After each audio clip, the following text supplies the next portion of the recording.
Hey, Jessica, we're gonna talk about the key graphs and the transformations of key graphs that are the 4.1 homework assignments. Since we, for some reason, could not get the sound to get all the way to you from Norman. So this is what I have here. Hang on a second. I want to, that's fine. Okay, so what I have here is just kind of a sample of all those, of the basic shapes. The key graphs are just basic shapes that we want you to recognize depending on what basic type of function we're dealing with. So if we're dealing with, for example, something we just talked about, quadratic functions, we know they graph like parabolas. We know they have to have x squared. So this would be the simplest case, the simplest possible quadratic with just having x squared. Doesn't have, it just has one, an assumed one in front of it. There are no other terms with it. It's just, you put the input in, you square it. That's your output, and this is the picture of that. We are also going to assume that on all these graphs, of course, it goes on forever when it goes to the edge of the picture. I just didn't put that in the graphs.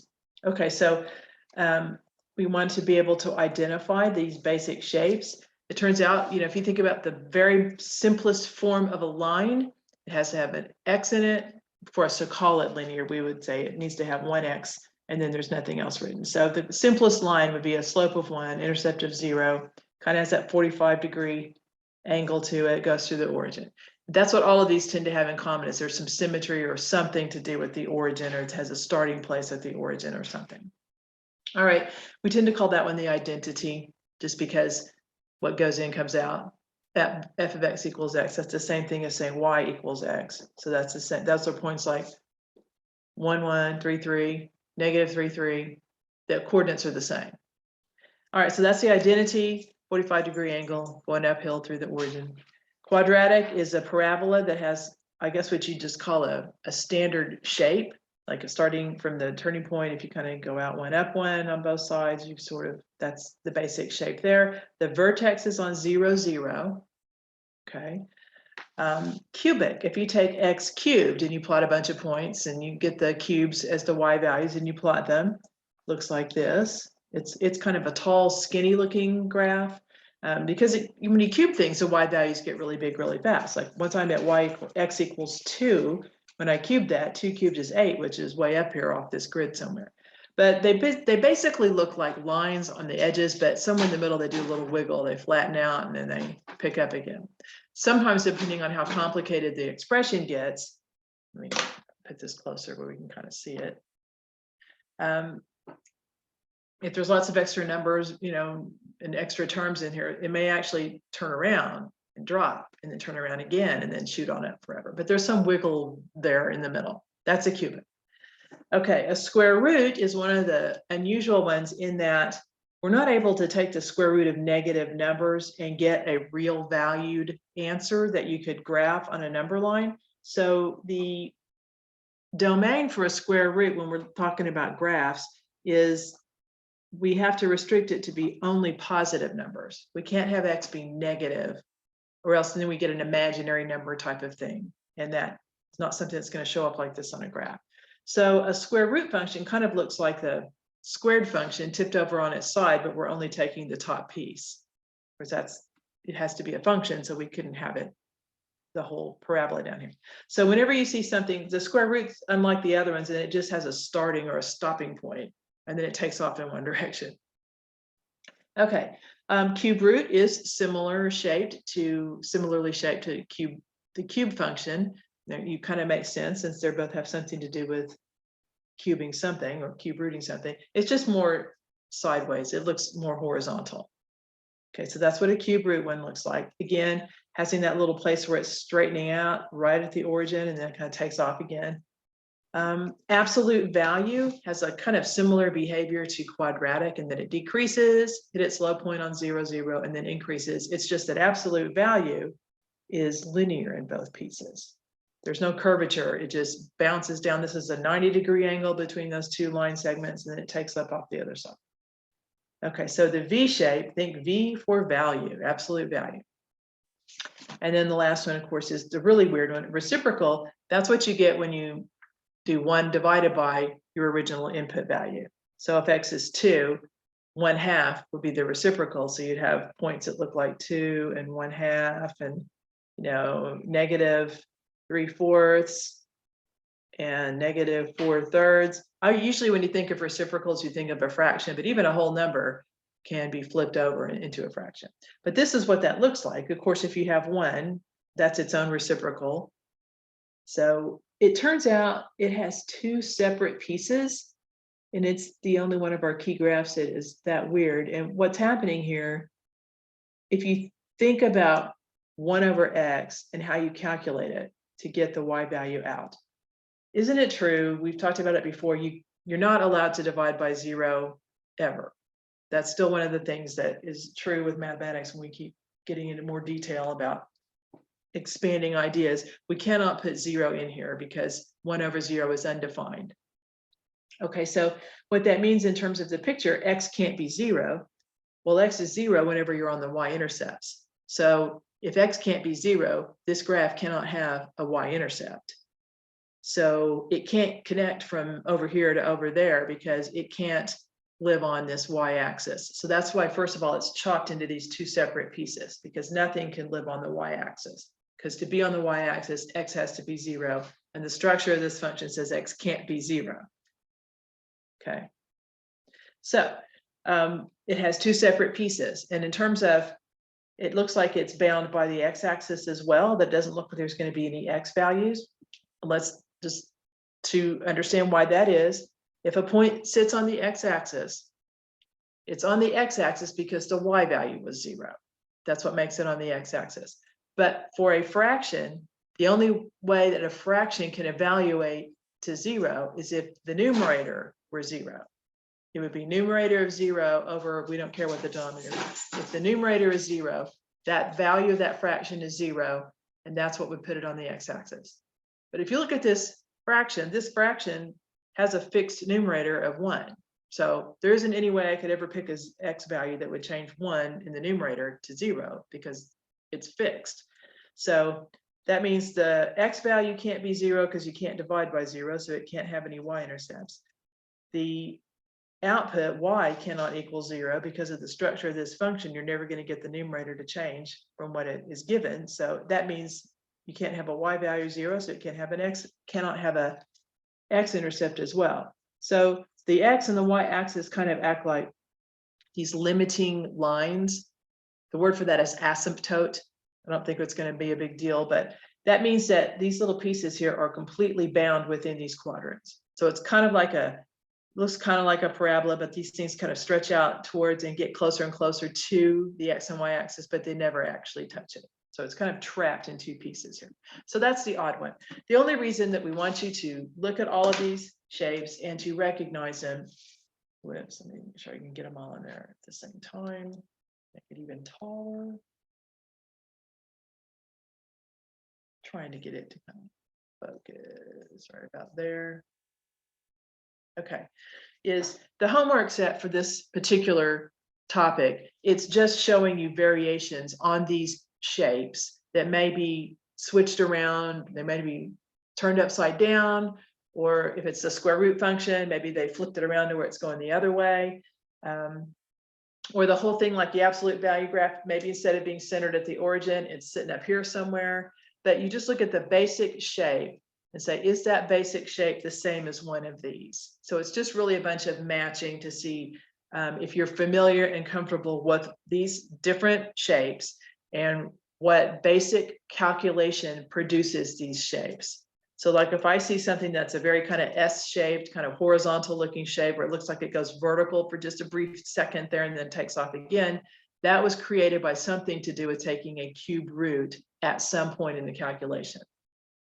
Okay, so if you see a shape that just has a point and then it takes off in a half a parabola one way, that's something to do with the square root.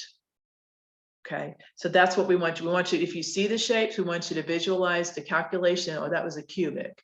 You know, if we see the thing with the 2 separate shapes that are kind of trapped in opposite diagonal quadrants, that's something to do with the reciprocal, dividing by the x.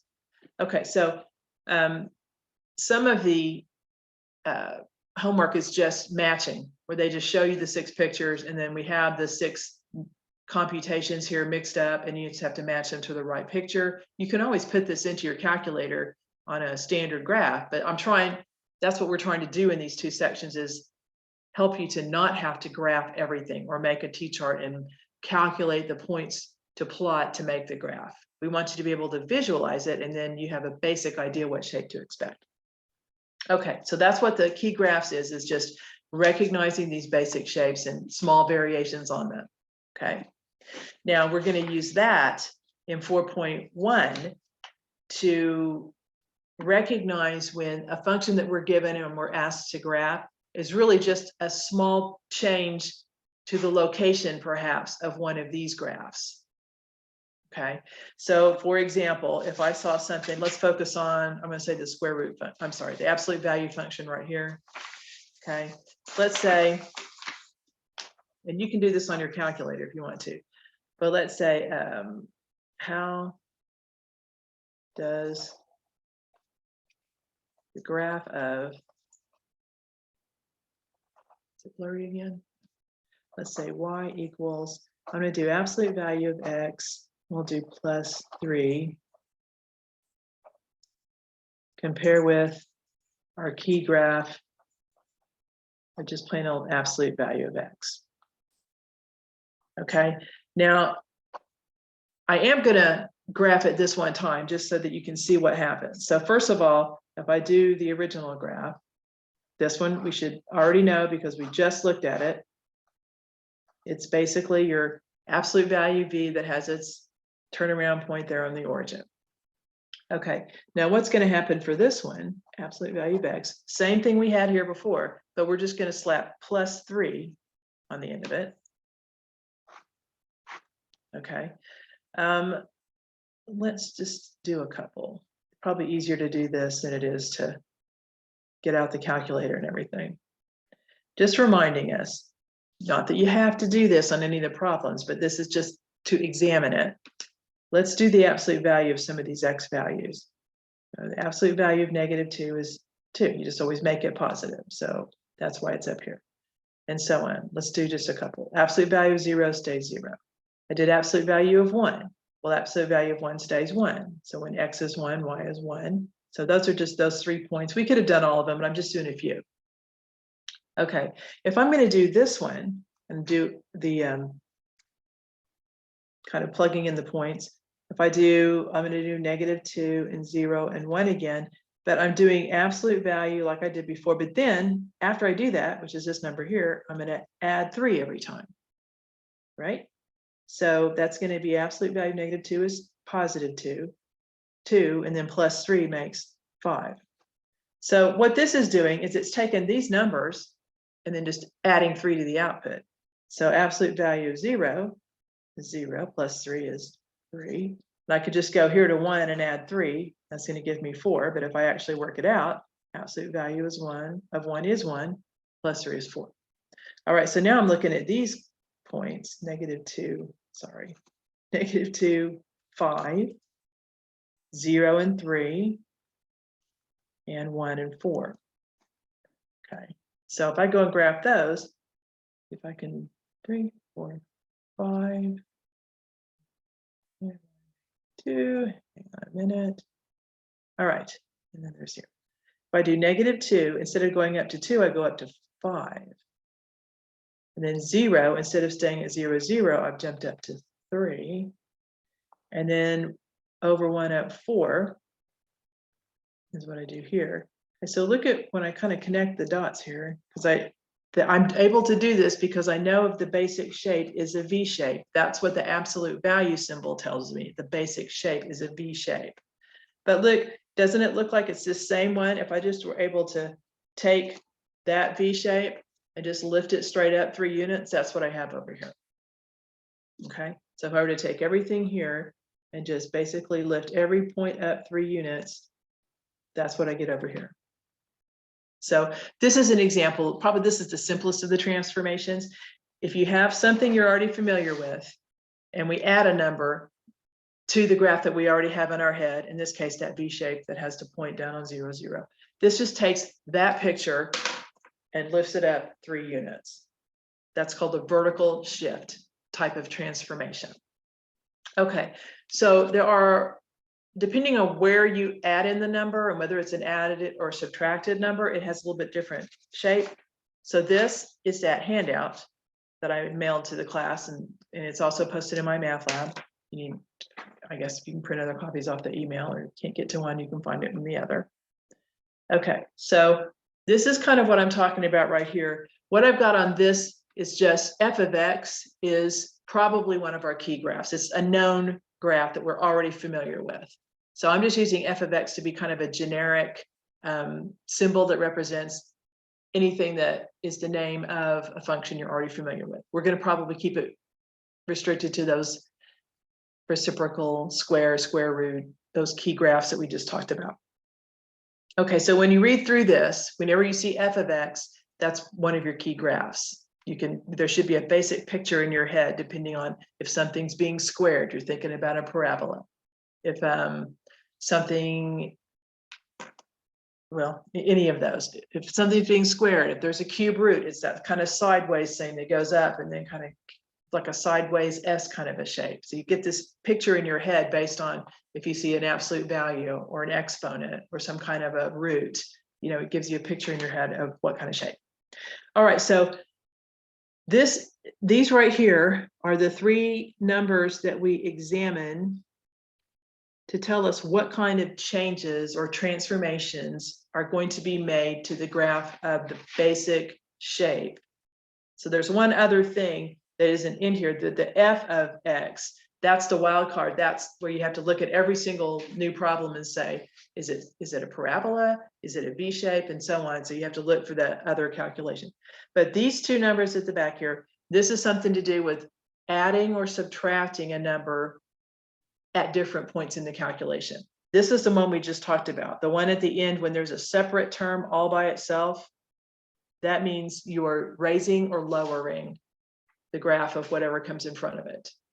Okay, so that's what I'm saying here. This is the one that we just did, where the f of x was, what was it? It was absolute value of x. That was our example. And the plus k was +3. That's the one that we just did on the back of the paper just a second ago. That's a specific instance of this is just general notation. And so it says that's a vertical shift up of the graph of f of x by k units. This tells you how many units to go, and the plus tells you it shifts up. The minus tells you it would shift down. Okay, so that just has to do when there's a number hanging out there at the end all by itself. If you have a number that instead is being added or subtracted, but it's on the very first step of the calculation instead of, in this case, it would be the very last step of the calculation. You do whatever this says to do first, and the very last thing you would do would be add or subtract that extra number. If you are adding or subtracting an extra number right at the beginning to the x before anything else happens, and then you're doing the squaring or cube rooting or whatever it is, but the first thing you're doing is adding or subtracting a number to the x, well, x is a horizontal locator for all the points, and so that's going to have the effect of a horizontal transformation of the original graph. And just in the interest of time, I'm just going to tell you, this one is counterintuitive. It goes the opposite direction from what you might guess. It has to do with what x would have to be a 0 of the input and all that. But if it says x minus the number here, it's a horizontal shift. It's going to slide left or right, but it actually slides the graph to the right of the original position. Trust me.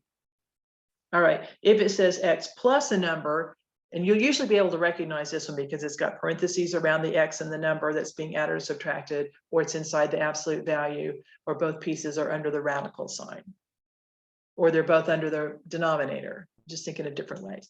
So you'll see that if I was to plug in a number for x, what's the first thing I would do? Well, I would add or subtract that number if there's one right next to the x. That's going to have a horizontal transformation or shift.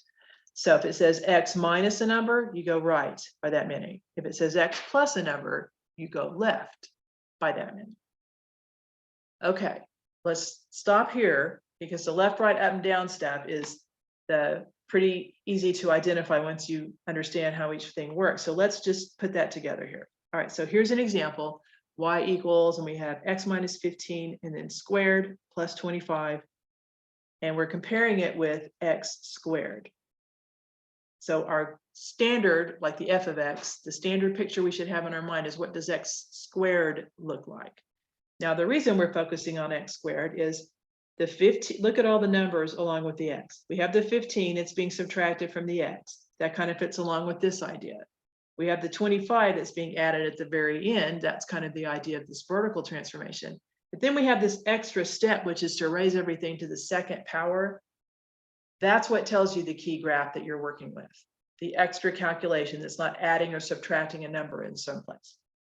All right, so this tells us that our basic shape that we should have be thinking of in our head, and you know I'm not a great artist, but is this parabola that has its vertex at the origin. That's just plain old x squared. But now we're going to start adding numbers and subtracting numbers at different places, and these are going to have the effect of either left, right, or up, down transformations. Okay, so let's look through here. It says try to answer without graphing calculator, and then we can graph it to see if we're right. But let's look at this. So the 15 is being subtracted from the x. So this most closely resembles this, x minus the number. So that means it's a horizontal shift to the right by 15 units. Okay, so there's a shift, I guess a horizontal shift to the right by 15 units. Okay, and then the other number is the 25. It's being added, and it's a separate term being added right at the end. So that looks more closely like this. So that's what we did a minute ago with the absolute value. It's going to shift straight up by 25 units. So the vertical shift, that's neither up or down, it's going to shift up because the 25 is positive by 25 units. Okay, this is why I want you to be able to recognize some of these things before we go to the graph, because I sometimes will have students say, why don't I just graph it? If I just graph it, then I know what it looks like. But if I'm going to graph it and the turning point, this kind of tells what the turning points. Can you turn that off before it start yelling at us? You just answer it. There we go. Thank you. Just answer it and then hang it up. There we go. Thank you.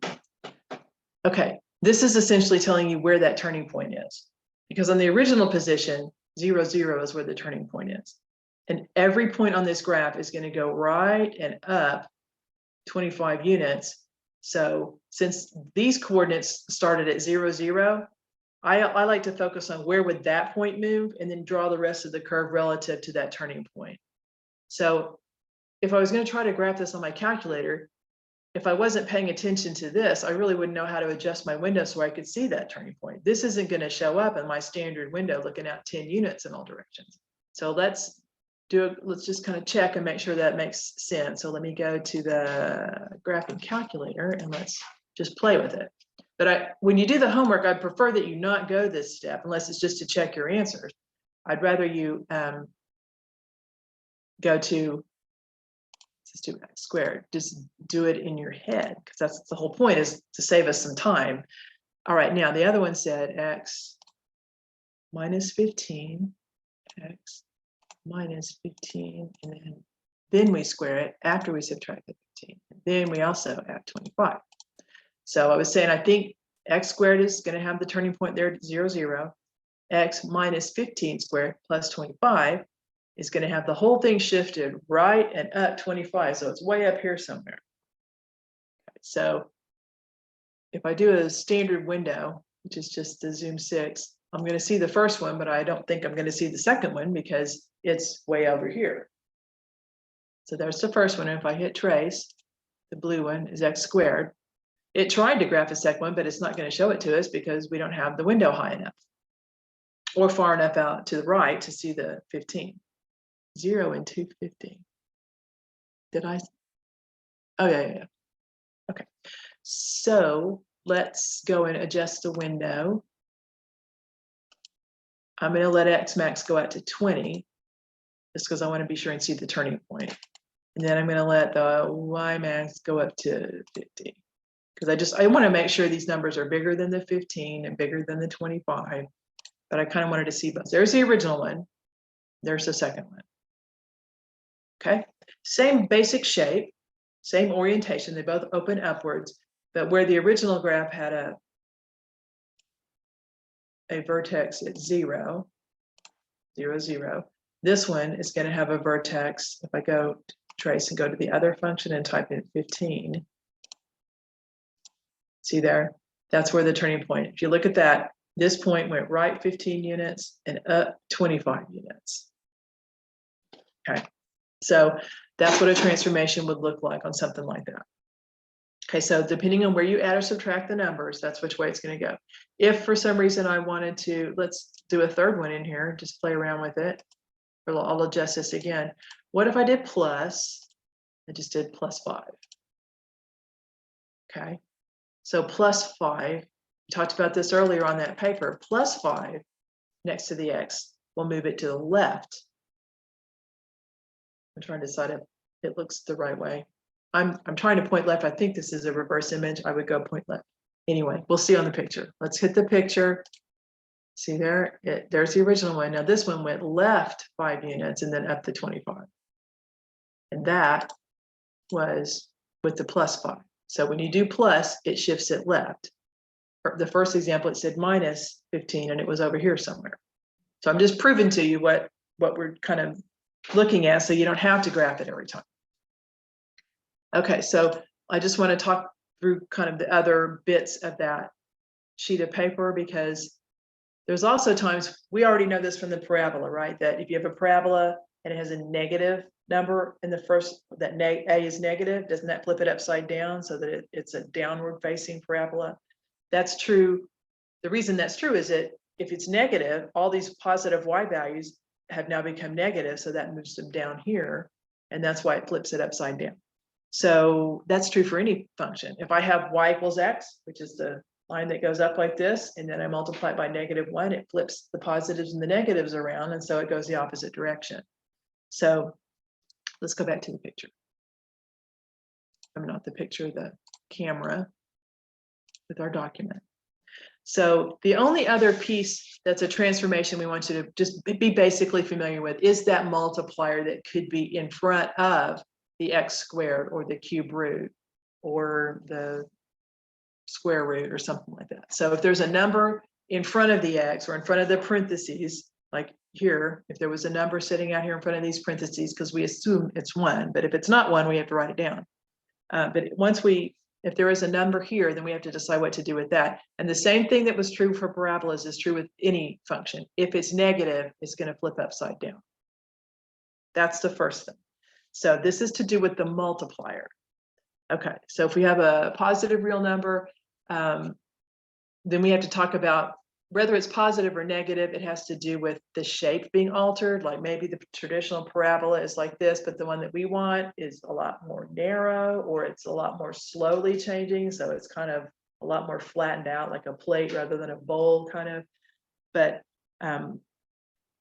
this is a comment I guess I want to talk about first, even though just if it's negative, it's going to be upside down. Formally in math, we say it's a reflection across the x-axis, because by upside down, we mean if it has any x-intercepts, those are like the hinges, and then everything else swings around those x-intercepts. So let me show you an example here. So let's say we had something like this. Say it had intercepts at 1 and 3. Okay. And we can talk later about what would actually have made that transformation right there, but let's say that's our regular function, whatever. Okay. And let's say we're going to take this and multiply it by -1, or just have a negative sign sitting in front of it. The graph would still have x-intercepts at 1 and 3, but it would be going the other direction. It would be going like this. So if the a value is negative, it's going to have the effect of taking the graph, if it had been positive, and just flipping it upside down. Everything flips above and below the x-axis. So this little V-shaped pointy bit that was below the x-axis is now the only piece that's above. And then the edges that go on forever are going to point downward instead of upward, but the x-intercepts are the same place. Okay. The only other thing is the actual size of that number. You know, we made a big deal in module 1 when the number in front of X, we called that the slope. The bigger the number was, the steeper the line gets. And if it's a little fraction or decimal, that means you go like up 1/4 if it's 1/4, and so it's kind of flat looking. That's true for all the different shapes. The larger the magnitude of that number is, like if you just took the absolute value of the number, regardless of the sign, the bigger the number is, the steeper the graph is going to look. So if it's a parabola that's normally like this, it's going to get a lot steeper. You know, the X cubed is already pretty narrow, but it would look even more narrow, more vertical looking if the A value in front of the X cubed were a number bigger than 1 or less than -1. Like if it's a number like 3 or like -4, the size of the number being bigger than 1. Okay, so if it's a little fraction or decimal that's less than 1, that means all the old points are only, let's say it's 0.5. So like 0.5x squared. That means the old height of the point on the parabola, the new points, when they get multiplied by 0.5, well, they're only going to be half as high. So over here, if it used to go up to 4, now the new graph is only going to go up halfway. So a parabola that has a standard shape like this, if the multiplier is a half, it's only going to be half as high. So it kind of opens it up and makes it look broader or flatter. Okay, so let's try to put that together, because this is all written down. If you need to take notes, this is kind of what we're talking about. But let's look at this one. Okay, so I guess I was doing a parabola up here, and now we're doing absolute value down here. But let's see, we have the +3 and the -5. That's, we've already kind of talked about what kind of changes those make, but now we also have a multiplier out here of -2. So this has got all the stuff. Okay, so what is the original key graph that we're working with? Like, what's the picture in our head?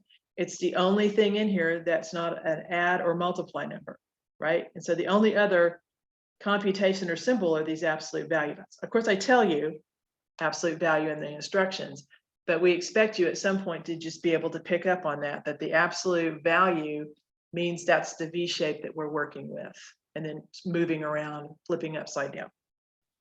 Okay, so what are the transformations? We just want to describe it. So I'm going to say, let's just start with the number and go across. It doesn't really matter which number you pick on first. So the -2. So let's diagram that or analyze that. The fact that it's negative means it's going to be flipped upside down. Okay, so negative, I'm just being informal here. It's going to be reflected, but I'm going to say upside down. The fact that the absolute value of 2 is bigger than 1. In other words, it's going to be steeper. It's like if you had a line with a slope of -2 compared with -1. It's going to be going downwards, but it's going to be steeper or more narrow. So the absolute value pieces are going to be more narrow or closer together. So I'm just going to say the graph is more narrow.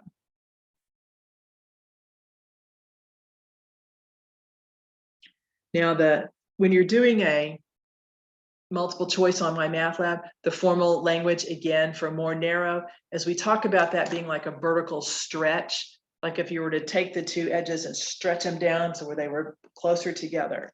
That's a vertical stretch by a factor of 2.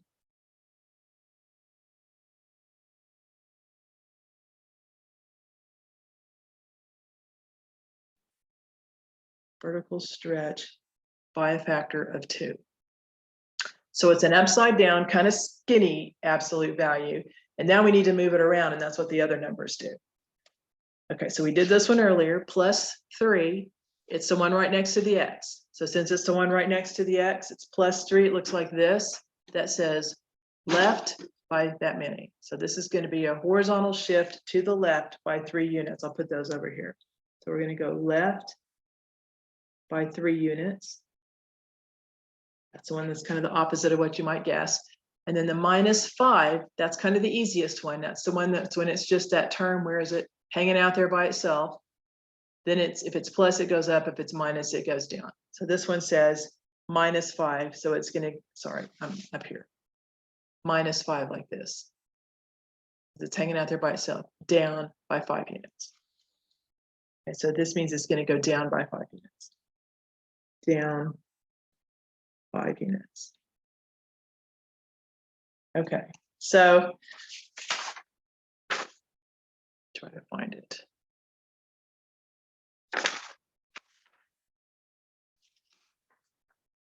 That's fine. So I'm not going to graph it on my calculator, but I certainly could. So we did -2 x, what was it? Plus 3 minus 5. And we said it was going to be upside down. Put our little conclusions up above it here.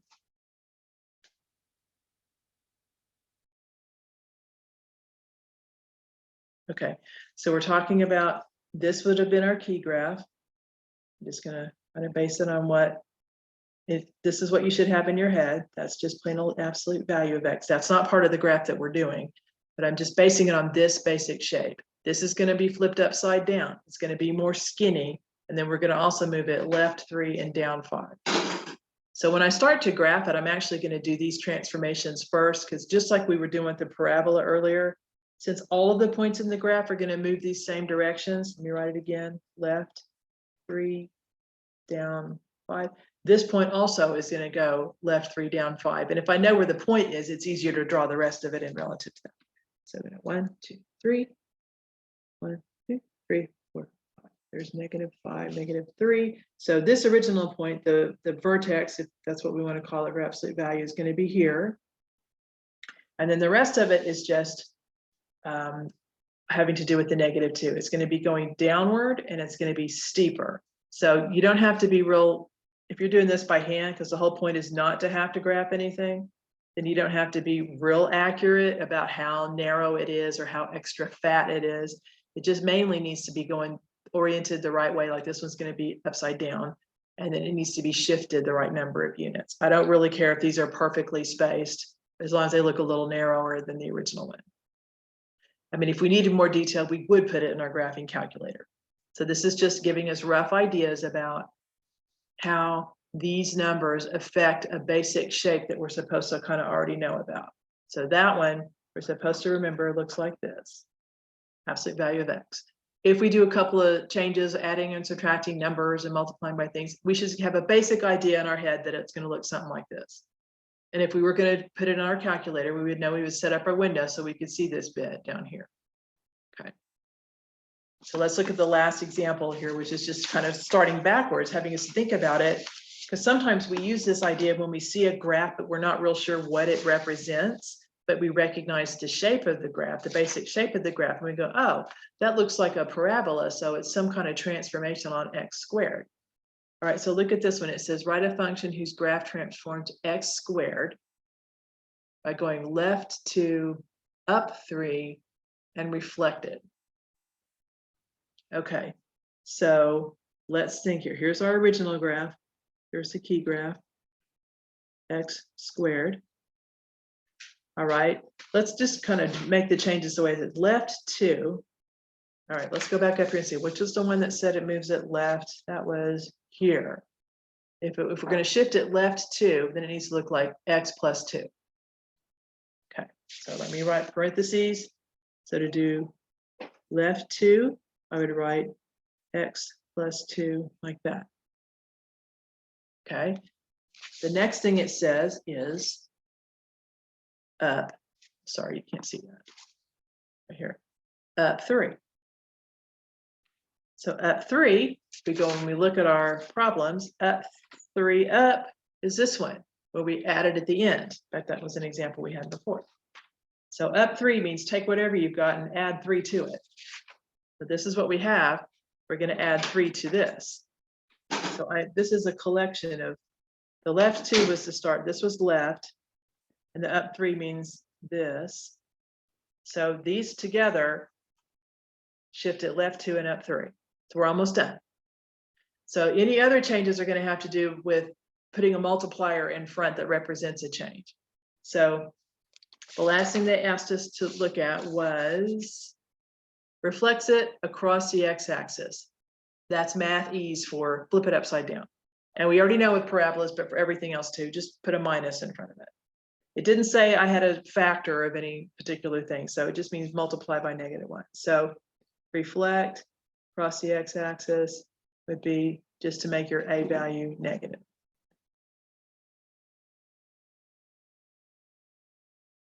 All right, so it didn't talk about a stretch or a compression. By the way, I don't know if I put this on the.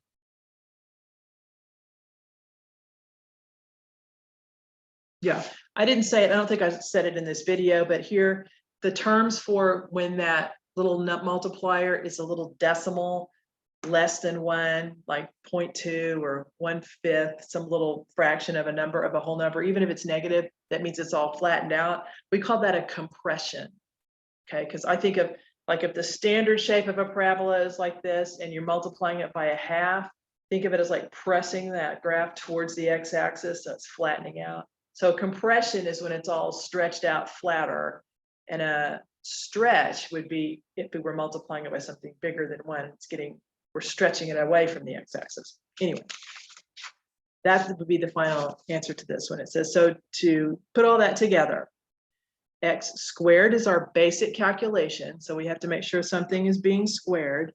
We're going to put the x inside. Left 2 means add 2 inside. Up 3 means add 3 at the end. And reflecting across the x-axis means make it negative. Okay. So that's the summary for 4.1 homework. They're going to be asking you different variations on these kinds of questions here. They're either going to ask you to just maybe multiple choice select which ones have the correct descriptions for the transformations. Like maybe one says left 2 up 3, and the other one says right 2 up 3. That's the wrong one. You pick the right number of transformations from looking at something like this. Sometimes they show you a graph and say, what is that? Oops. Well, let's pretend like that's a positive. Let's just take it for now. Let's say that's +5. This is +3. Just going to look at that. So if this is up 5, that's out 3. And we say, what is that? We would say, well, it's absolute value. It's been moved right 3. So that would mean do the opposite. It's been moved up 5. So we do plus. And it looks like it's a little more narrow. We wouldn't ask you to identify from a graph of that, but it was 2 before. So it's a little more narrow than normal. So we'd probably tell you the A value, but you'd have, mainly when you're trying to identify them, it's about the vertical and horizontal shifting. Okay, so you wouldn't be expected to figure this number out from a picture. Okay, so I hope that helps. I know this is a long video, but that's kind of what you were wanting. So let me know what else, other questions, or we can try to Zoom again and see if we can get the sound to work. So I'm going to go ahead and stop the recording and get this compiling so I can get it sent to you. Hope that helps.